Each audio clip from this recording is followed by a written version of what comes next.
Teo afaka va ianao? Teo afaka va ianao?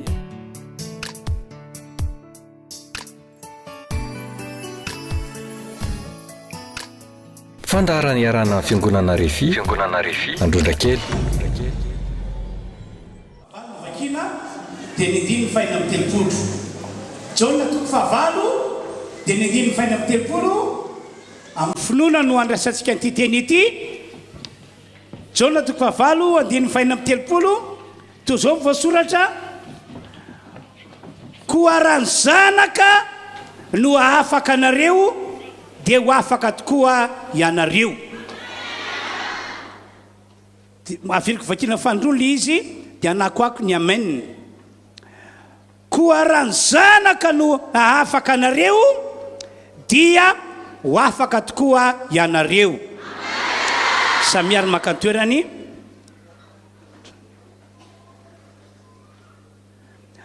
Mbola hivavaka ho anareo hatrany aho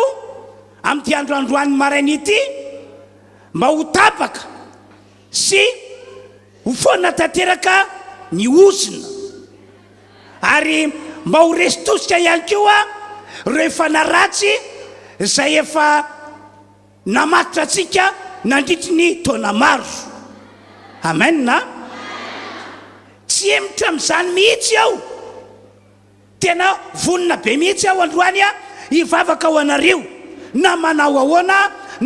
ahoana ny momba ny ozina sy ny momba ny fanaratsy. Ny tanjoko dia izao: tsy maintsy afaka amin'ireo gadra ianareo, tsy maintsy afaka amin'ireo gadra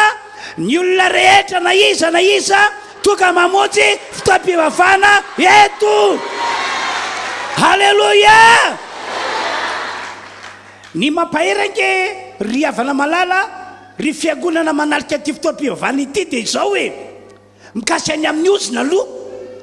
efa ananao dingana lehibe Jesosy Kristy ho fanafahana ny olona ho afaka amin'ny ozina. Araka ny voalaza amin'ny Baiboly, efa nanaiky ny tafy nofo sy raha izy, efa nanaiky tonga olona lay Andriamanitra tsy to ho fanafahana ny olona rehetra zay azony ozina. Efa nanaiky nidina tety ambony tany ihany koa izy, ka tamin'izany no nitondran'Andriamanitra titra hoe Jesosy na ihany koa hoe zanak'Andriamanitra. Ary efa nanaiky ny ho faty teo ambony azy fijaliana izy tamin'izany fotoana izany. Io fahafatesan'i Jesosy teo ambony azy fijaliana io mantsy mifono zava-miafina io. Nekety daholo zany rehetra zany, satria zay ny lala tokana hitan'Andriamanitra fa mahafaka ny olona amin'ireo ozina zay nitatao hatramin'izay. Raha fitinina dia izao: nanaiky ho voaozina Jesosy raha nahantona teo ambony azy fijaliana ho fanafahana antsika rehetra ho afaka amin'ny ozina zay nitatao hatramin'izay. Natao afaka amin'ny ozina zany ianao androany, satria efa vitan'i Jesosy ny asa fanafahana. Amen na? Mikasy any amin'ny fanaratsy indray, araka voalaza amin'ny Baiboly, nanaiky ny tafy nofo sy raha ihany koa Jesosy, nanaiky tonga olombelona ihany koa izy ahafahany mandalo fahafatesana. Zay zany ilay tiako hotsindrina kely hoe nanaiky tafy nofo sy raha Jesosy, nanaiky tonga olombelona izy ahafahany mandalo fahafatesana. Zao matsy raha nitafy ny Andriamanitra azy Jesosy dia izao: Andriamanitra tsy mety maty fa Andriamanitra maharitra mandrakizay. Noho izany dia tsy maintsy namboariny ny tenany ho tonga olombelona mitafy nofo sy raha amin'izay fotoana izay dia afaka mandalo fahafatesana izy. Ahoana ho voalaza amin'ny Baiboly, Hebreo 4:4-5: satria manana nofo aman-drano zaza dia manana ray izany ihany koa Jesosy ahafahany mandrigana an'ilay manana ny herina fahafatesana amin'ny alalana fahafatesana eo ambony azo fijaliana zany hoe nanaiky tonga olombelona Jesosy satria olombelona afaka mety maty am'izay dia mandalo fahafatesana izy fa zay ny lalana hitany afany mandringana an'ilay manana ny herin'ny fahafatesana dia ny devody tamin'izany fotoana zany ny devody tsy nalala mihitsy hoe io fahafatesana Jesosy io eka hivadika ho zava-doza ho azy tsy fantana zava-miafina tamin'andro zava-miafina avy any an-danitra izany any amin'ny Korintiana voalohany toko faharoa andiny fahavalo moa dia milaza amin'ny baiboly hoe ary tsy nisy nalaly zany ny mpanapaka ty zao tontolo zao ity ny devoly zany fa raha nalala izy dia tsy nomboany tamin'ny azo fijaliana ny tompony voninahitra zava-miafina tamin'ny devoly mihitsy io fahafatesany Jesosy io tsy fantany hoe hivadika zava-doza ho azy ary zay ny natonga azy masaka tao an-tsainy dia hoe vonoa Jesosy ary na dia efa nanao fanambarana ofisialy ary Pilato hoe tsitoko zay elona tsitoko zay fatsoly ho avotsitra ve izy ho alefa ve izy fa tsy nanaiky mihitsy ny devoly fa ny tao an-tsainy devoly dia hoe vonoa io kanjo maty koa Jesosy ka rehefa maty Jesosy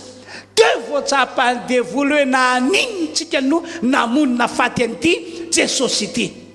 satria raha vao maty Jesosy dia tsy maty amin'ny tantara rehetrarehetra lay devoly zay nandindy teto ambony tany nanao ny ataony teto ambony tany dia tantarain'ny baiboly hoe nanomboka teo dia torotoro resy tanteraka ry havana malalo mazava aminao ve zany tantarako aminareo zany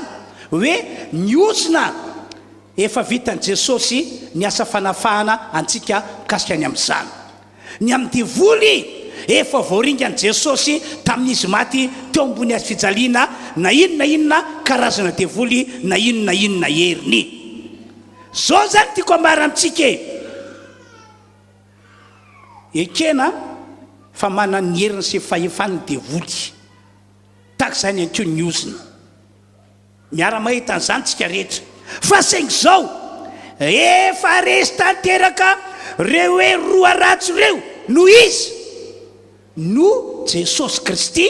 zay efa nantona teo ambony hazo no Jesosy Kristy zay efa maty teo ambony hazo fijaliana ary isika rehetrarehetra toka manarika eto na iza eny na dia ianareo zay atao hoe samba ny azo atoka eto tena hoe voalohany natokavanao eto dia afaka ny andresy an'izany ozony zany ihany koa afaka ny andresy ny herin'ny fanaratsy raha ohatra ka mino an'izay fanazavana foy ny etoko zay ianareo tonga manarika anty fotoam-pivavahana ity jony fa volombelona aminareo aho misy ramatoa zay mpivarotra legioma tsy vavaka atao amintsika izy fa any fiangonanaravavy anankiray eto Antananarivo dia nisy fotoana nitoroteny tao amin'ny fiangonana io aho dia ny loha-hevitra tena netiko tao moa dia ny fanafana ny olona amina ozina amin'ireo ozina sy ireo fanaratsy lava be moa lay tantara fa avy hatrany tonga dia dinganiko dia hatramin'izay ity ramatoa ity mpivarotra legioma ity dia nieritreritra hoe ny asa varotra legioma dia asa varotra tsy mahavelona fa dia hoe zara fa mba mihinana zara fa mba mitafy tatak'izay zany no nafantariny azy hatramin'izay satria efa mampolo taonany no nanaovany asa varotra legioma fa rehefa nandato amin'ny fiangonana nisy an'ity ramatoa ity ao nampafantatra marina mikasika any amin'ny fisina ozina sy ny fisina fanaratsy nampafantatra marina hoe ny ozina sy fanaratsy eka fototsy ny olana rehetra misy eo amintsika zanak'olombelona ary amin'ny karazany mihitsy ny olana entiny ary mitsatsehatra amin'ny lafin-javatra rehetra ny ozina sy fanaratsy rehefa nampafantarako azy ireo zany dia nataoko vavaka fanafahana akory ny akagany ty raha mato ity tena akory ny akagany fa taoriana zay dia ino le vatra legioma zay lasainy hatram'izay hoe tsy mavelona tsy tena azahoana vola gaga izy talanjona izy fa nandroso be le vatra nataony anisan'ny témoignage dia zao hoe hatram'izay izahay tsy mba mihinan-keny raha tsy amin'ny andro fety ihany dia ny farantaona zay ihany izahay ozy izy no mba mihinan-keny satria kely le tombony azo amin'ilay vatra legioma fa taorian'io vavaka fanafana zay natao tao amin'ny fiangonana nisy azy io dia gaga sy talanjona izy fa saika isan'andro dia lasa nihinan-kena indray satria tapaka ny ozina resy mifanaratsy zay nitondra olana ho azy ireo tamin'izany fotoana izany zay matoka amin'ny teny hoe azo resina tanteraka tompoko reo hoe roa ratsy ireo no Jesosy Kristy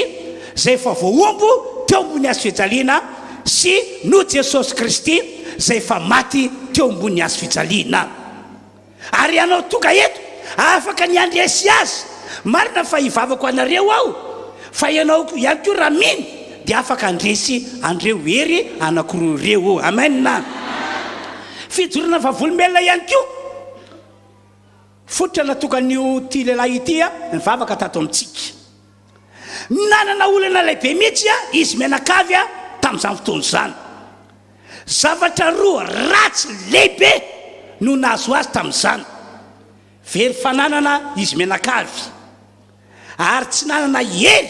na efahefana nentina na merenany an'izany fananany very zany izy menakavy tantara lava be moa ny amin'izay zavatra zay fa tsy ho tantarako aminareo faharoa efa saiky lasa dala ihany koa lay ray mpianakaviana satria isan-kalina izao dia ohatra misy hery misarika azy mba hivoaka ny trano mitanjaka zany zavatra nahazo azy tena ho ilo lasa dala mihitsy izy mieritreritra zavatra atreny ny olana ady dia efa saiky maty ihany koa eny namany teo mbavahoana fahafatesina mihitsy izy ranomarina zany no traka teo amin'ny fiainana satria nisy namisavy azy mianakavy ndray andro tafoana tamin'ny ampino tato amintsika izy ka mpinamana beritra reo fa efa ela be no tsy niona ary ty mpino ato amintsika ity tsy fatany hoe mpino ato amintsika tsy fatany hoe kristianina ato amintsika dia izao no teny tamin'io ramatoa io faly be mihitsy a mahitanao izy izy mba hiresaka aminao aho hoe aiza no misy mpanao fanafody tena mahay be indrindra aiza misy mpanao fanafody mahay be indrindra dia nitantarainy teo le olana dia olona mpino andao izy izy zay ny vetadiavinao andao izy izy fa ary misy mpanao fanafody tena mahay be andao izy izy dia nga moa le mpino nitondrasana mpanao fanafody tamin'izany zay mipetraka tetsy ivanja ato izy mipetraka ve ao izy mipetraka dia nandodona le mpino dia tao tokoa io izy dia nampandrosoko tao amin'ny salon dia nandroso dia ina ho an'ny olana maso anao dia nitantara olana teo daholo ny olana rehetra maso azy ny zavatra manjo azy ny tena hoe amafy ny olana sy ny ady natrehana vitsy zay dia ho ambarako aminao ary nyvaolana ka tsy fantatro hoe ity mpino ity ka nanao ny tenako mpanao fanafody taminy tsy fantatro ambarako aminao ary nyvaolana fa ho afaka ianao voavonjy ianao dia eno izy tena fahafaly be izy hoe tena miona amin'le tena mahay be indrindra eto ambony tany aho izy izy zay ny tao an-tsainy dia nambarako taminy amin'i Jesosy dia teo sy gagagaga aloha no resako taminy ny fahefan'Andriamanitra dia gagagaga izy dia vita moa zay dia ivavaka ao anao aho fa ivavy olana io isaorana tokoa Andriamanitra tena isaoran'Andriamanitra fa tena nanao fanafana lehibe tena lehibe ho an'io lehilahy sy ny akonany ny tomp'Andriamanitra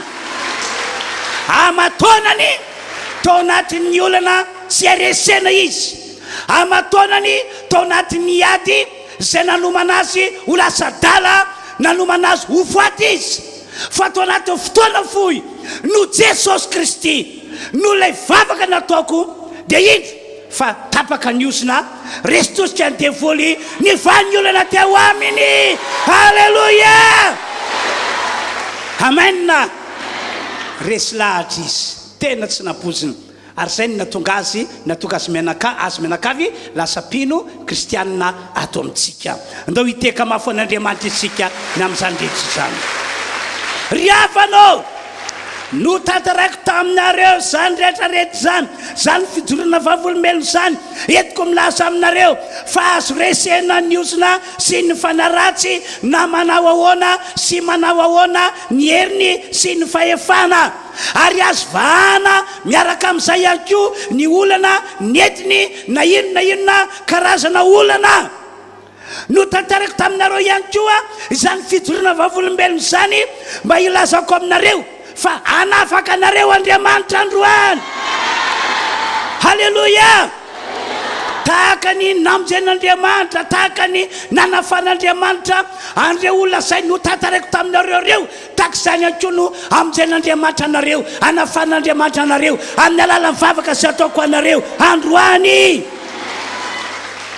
ahoana ho Jesosy jaonina toko fahavalo dia faina amin'ny telopolo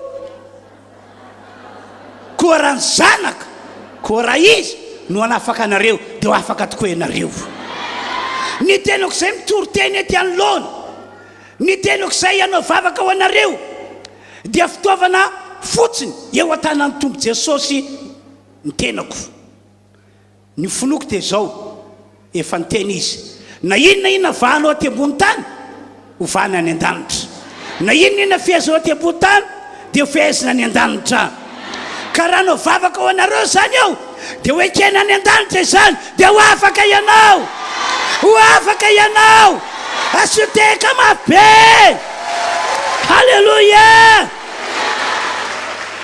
ahoana ihany koa hoy ny baiboly mikasika any amin'ny Jesosy asiny apôstôly toko fahafolony dia fahavalo amin'ny telopolo zay nosoran'Andriamanitra tamin'ny fanahy masa sy ny hely nosoran'Andriamanitra tamin'ny fanahy masa sy ny hely ka mandehandeha manao soa manasitrana sy manafaka zay rehetra azo ny heriny devoly zay zany no anisan'ny mission Jesosy mandehandeha manao soa mandehandeha manasitrana mandehandeha manafaka zay rehetra azo ny heriny devoly ka ianareo fa tonga aty amin'ity tranon'Andriamanitra ity inoko fa dia ho asoavan'i Jesosy ianareo hositran'i Jesosy ianareo ho afan'i Jesosy ianareo ho tanteraka amin'izay mihitsy za tompoko asoteka mafy be ny fantany naperaka zany dia izao melony ianao vavaka ao anareo ahoana ianao tao mba andraisina fanafahana ahoana ianao tao mba andraisina fanafahana araka rehefa nambara taminareo tatoato misy fototra ny aviny ny ozina tompoko tsy tonga ho azy ao amintsika izy io fa nisy fototra ny aviny tsy ho tantaraiko tsoa moa zany na hoe ho averiko indray ny fototra ny aviny no zany amin'ny mampino kristiana anao tonga eto voalohany dia tsy maintsy manao vavaka fifonana ho anao ho an'ny tenanao ianao manao vavaka fifonana ho an'ny ray aman-dreninao ho an'ny ray aman-dreny benao ianao ary tsy tokony ho kivy manao an'izany vavaka fifonana izany ianao na dia efa nanao an'izany imbetsaka aza zany matsy fa ny vavaka fifonana no dingana iray lehibe mitondra ny olona ho amin'ny fanafahana matoka an'Andriamanitra mitondra fanafahana ho an'ny olona rehefa mivavaka ho azy ny mpanompon'Andriamanitra satria ataon'Andriamanitra ahoana ny anafaka olona ohatra tsy nahazo famindram-po tamin'Andriamanitra kory izy noho ny fahotana noho ny zavatra ratsy nataony noho ny fahotany ray aman-dreniny noho ny fahotany razambeny ataon'Andriamanitra ahoana no anafaka olona amin'izany ame ohatra hoe ianao sao tamin'ny ianao mbola tsy piny tanora zazavavy nanaditranao ianao dia nanala zaza dia mieritreritra venao fa ho afabela fotsiny amin'izany natoka ozina fanalan-jaza natoka ozina mpitondra fahafatesana fanalan-jaza no zany indrindra tokam-piananao ankehitriny tokam-pianao satria tian'Andriamanitra ho vonjena tian'Andriamanitra ho tahina tian'Andriamanitra hanana avenira tsara fa saingy ny andrasin'Andriamanitra aminao kosa dia anao natsapa hoe nanao diso aho nanala zaza dia natoka ny ozina mpitondra fahafatesana na toerana teo amiko natoka fanaratsy mpitondra fahafatesana na matotra dia raha tsy mbola nibebanao zavatra tak'izany dia tokony anaovana fifonana anaovana fibebahana mety efa nibebanao ihany fa asa tsy afa-ponga Andriamanitra tamin'izany satria ohatrany tsy tena nampiseho tena fatsoina lehibe mihitsy ianao ohatrany tsy tena nampiseho tena nanontsy fanao be mihitsy ianao dia tsy afa-po Andriamanitra ka zay matoka miteny aminareo amin'ity androandroany ity hoe mila manao vavaka fifonana ho anao ho an'ny ray aman-dreninao ho an'ny ray aman-dreny benao ianao noho ireo zavatra ratsy noho ireo fahotana noho ireo zavatra tsaraka an'Andriamanitra niainana tamin'izany fotoana izany fa raha ohatra ka tena manaiky ianao fa diso ka tena manao fanenenana tena mampiseho amin'Andriamanitra hoe tena diso aho dia tiako milaza aminao fa amin'ny alalan'izao vavaka ataoko izao dia ho afaka amin'ny ozina ianao ho afaka amin'ny heriny fanaratsy ianao asoteka mafy be halleloia amen amen dia mikasena vavaka fifonana ihany tsy maintsy alanao tompoko zay ny tena tiako tsindrina ny fahotana rehetra ary tsy tokony hiverenanao intsony rehefa nibebaka ianao androany dia atao vitan'Andriamanitra ny ao anatinao fa izy mahafantatra ny androany ary mahafantatra ny apitso atao vitany hoe tsy hiverenanao tsony ny fahotana io zavatra ratsy nataonao io zay mihitsy le izy aseho ian'Andriamanitra ihany koa fa tena hanompo azy ianao ary hanompo an'Andriamanitra amin'ny famasinana sy amin'ny tahotra tena mila n'izany io Andriamanitra io tantara aminareo zava-nisy tao aniny ve ao amin'ny boky Jona toko 7 dia tantarain'ny Baiboly fa toka tao amin'ny tanàna Ninive ny ozina mpitondra fahafatesana sy mpitondra faharavana satria ny zavatra tsy niety nataony teo anatrehan'Andriamanitra dia tsy nafenin'Andriamanitra ny fanapa-kevitr'Andriamanitra tamin'izany fa nabaribarin'Andriamanitra tao amin'ireo mpony natao Ninive ny ran'Andriamanitra i Jona mba hitantara amin'ny olona ilaza amin'ny olona hoe tetezo ny tanàna ataovy mandray daholo ny mponina rehetra fa ao ana afaka 7 andro dia ho ravana ny tanàna Ninive afaka 7 andro ho ravana ny tanàna Ninive ka rehefa nandrean'izany ny mponina dia natahotra dia azafady dia izay no antony natoka ny mponina atao Ninive nanapa-kevitra hoe andao re isika anao fifonana andao isika anao fibebana amin'Andriamanitra ary tsy hiverenantsika intsony ireo zavatra ratsy ka zay natoka antsika hoe horavana ny tanàna horinganina isika ary ny mpanjaka aza moa dia nandidy ny olona rehetra mba tsy hisy nakanina ary hatramin'ny biby fiopy mba tsy hisy nakanina fa hoe andao anao vavaka fifonana andao anao vavaka fifonana ino tsara ke voasoratra ato amin'ny Jona toko 7 vakina amin'ny anaran'i Jesosy manomboka amin'ny 1 ary tonga fanirony tamin'ny Jona ny teny Jehovah nanao hoe mitsanganaka makanesa Ninive le tanàna lehibe ary toroio aminy ny teny zay lazaiko aminao dia nitsangana Jona ka naka Ninive araka ny teny Jehova ary Ninive dia tanàna lehibe teo anatrehan'Andriamanitra dia lalana ateloly ary Jona niatomboka nandeha tao an-tanàna lalany ny ray andro ka nitoro hoe rehefa afaka 20 andro dia ho ravahana Ninive rehefa afaka 20 andro dia ho ravahana Ninive fa nino an'Andriamanitra ny ponina tao Ninive ka niatso fifadikanina sady nitafy lamba fisaonana hatramin'ny lehibe ka hatramin'ny kely ary no nefa ren'ny mpanjaka Ninive izany dia nitsangana niala tamin'ny seza fiandrianana izy ka nanesitra ny akanjony ambony nainy dia nisarona lamba fisaonana sady nipetraka tamin'ny lavenina ary nasaina nantsoina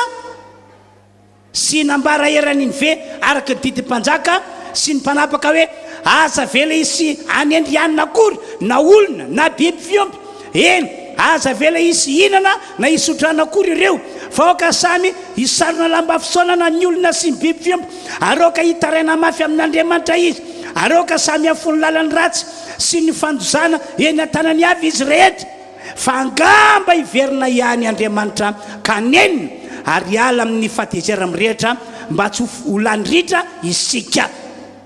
zay zany no nataon'ny vahoaka tao Ninive hatramin'ny mpanjaka tsy nisy ninakanina tsy nisy sotrano eny hatramin'ny biby fiompy rehetra ka rehefa nibebaka takizany izy dia omby baiboly 10:10 hoe rehefa hitan'Andriamanitra ny nataon'ireo ny amin'ny nialany tamin'ny lalany ratsiny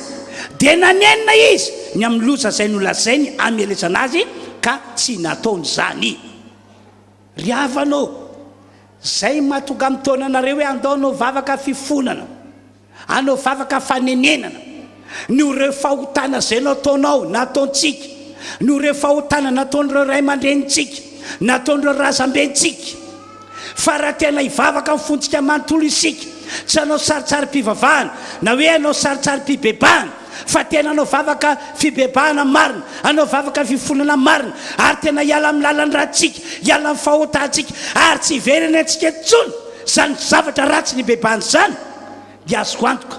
fa tahaka ny nataon'Andriamanitra tao Ninive no ataon'Andriamanitra amintsika eto androany amen na ho tapaka ny ozina ho resitosika ny fanaratsy na inona karazany dia ho tapaka ny ozina ho resitosika ny fanaratsy ary ho afaka tokoa ianao asioteka mafy be faharoa manana finoana fampandresanao ny tompoandriamanitra no Jesosy zay fa noresinao tsika rehetrarehetra eto efa saiky nandray an Jesosy efa saiky manana Jesosy velona ato anaty dia eo an'lohan'izany indrindra mahatonga mampahery hoe manana finoana ianao ho anareo zay tsy mbola nandray a Jesosy tsy mbola manana Jesosy dia hoy aho aminareo amin'ny androany ity hoe manapa-hevitra tompoko fa lalana anankiray lehibe mahatonga an'Andriamanitra hanafaka anao amin'ny ozina sy hanafaka anao amin'ny famatorana fanaratsy raha hivavaka ho anareo aho dia ianao hitan'Andriamanitra fa efa nandray a Jesosy ary manana Jesosy monina sy mitoetra ao anatinao tena mila manana atika ireo fa ao anatinao Jesosy zany ange no antony tonga Jesosy mialohan'ny akarany ho any an-danitra dia naniraka andreo apôstôly izy hoe mandehany ianareo mitory amin'ny olona rehetra ny filazantsara zany hoe ambarao amin'ny olona ny amiko zay fa maty teo ambony azy fijaliana zay fa nitsangana tamin'ny maty zay fa velona mandrakizay ambarao amin'ny olona zany ary asevy mandray an'izany ny olona fa raha toka amin'izay tika an'izay ny olona dia hovonjeko izy hoy Andriamanitra ka raisy Jesosy androany ome toerana ho anatinao izy fa dikina ray lehibe tena lehibe ahafan'Andriamanitra mamonjy anao zany ka rehefa ao anatinao Jesosy dia mino amin'izay ianao satria ny finoana no misarika ny herin'Andriamanitra anao zavatra lehibe sy mahagaga ao amin'ny fiainanao raha hivavaka ho anareo aho ny finoana zay anananao no misarika an'Andriamanitra anamarina ny vavaka zay ataoko anao. Alleloia. Efa nahita olona be dia be mihitsy eo nyresaka tao amborao tao. Pastera ametranao tanana fotsiny dia ampiasa zay dia afaka voavonjy ary tsy vitsy tamin'ny olona no natsapanyzany tokoa. Voagnina zao nisy olona ny antsoany telefônina dia zao ny témoignage ny olona io mangatabavaka pastera fa misy zavatra tiako angatana vavaka aminao satria minao fa ny vavaka ataonao dia mahavoavonjy zanga pastera ka narary dia nodidiny dia tsy netsitrana mihitsy lay fery mididiny fa tamin'ny anao toroteny tamin'ny alalan'ny radio dia hoe apetrao faritra misy marary ny tanana dia niny be mihitsy aho izy dia naperaka to amin'ny kiboko ny tanako lay nididina vita ny vavaka tonga dia sitra tanteraka lay fery ary sitra tanteraka ny aretina to amin'ny tenako.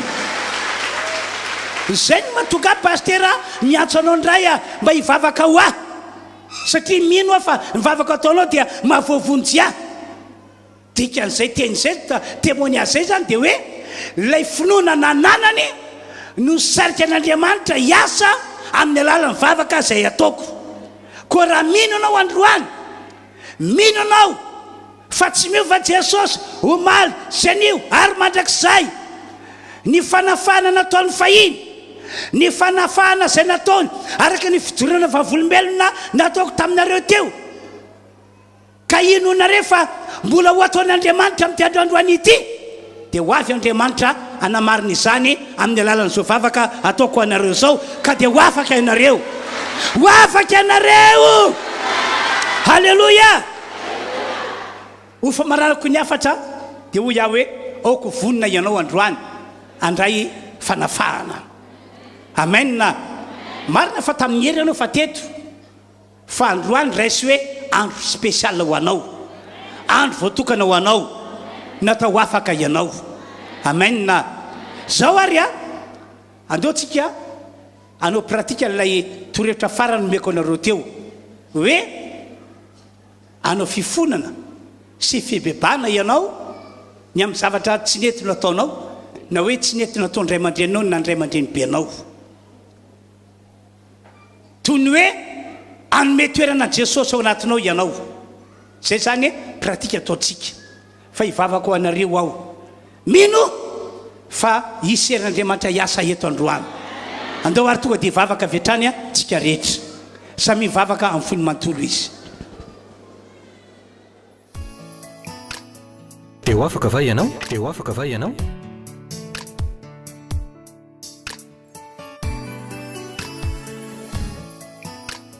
Fandaharana iarana fiangonana Refi, androndra kely